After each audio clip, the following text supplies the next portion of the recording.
બરોડા અને આણંદને જોડતા ગંભીરા નદી પરનો બ્રિજ અચાનક જ ધરાશાય થયો હતો। મોટી દુર્ઘટના સર્જાઈ, 20થી વધુ લોકોએ જીવ ગુમાવ્યા। રાજ્યમાં હજુ પણ અનેક બ્રિજ એવા છે જેને મરમ્મતની જરૂર છે, પણ સરકાર દ્વારા તંત્ર દ્વારા કોઈ પણ પ્રકારની કામગીરી શરૂ કરવામાં આવી નથી। નર્મદા કેનાલ ઉપરનો એક જૂનો બ્રિજ લોકોની સુરક્ષા માટે ચિંતા ઊભો કરી રહ્યો છે। તે બ્રિજને હાલ સમારકામની જરૂર છે। સ્થાનિક લોકો અને વાહન ચાલકોના જણાવ્યા અનુસાર નર્મદા કેનાલ ઉપર આવેલો બ્રિજ છેલ્લા કેટલાય સમયથી ભયજનક સ્થિતિમાં છે।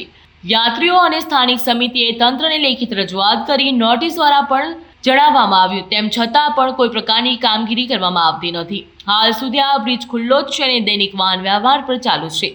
દરરોજ હજારો વાહનો અને લોકો આ બ્રિજ ઉપરથી પસાર થાય છે। સ્થાનિકોના કહેવા મુજબ બ્રિજના પાયામાં તિરાડો દેખાઈ રહી, કાંઠાઓના બાંધકામ ધીમે ધીમે ધસારો થઈ રહ્યો। આ બ્રિજ ઉપર પણ ગંભીરા જેવી ભયંકર દુર્ઘટના સર્જાય છે અને જો બને તો તેનું જવાબદાર કોણ તે લોકો દ્વારા કહેવામાં આવી રહ્યું છે। વાહન ચાલકોમાં હાલ ચિંતા જોવા મળી રહી છે।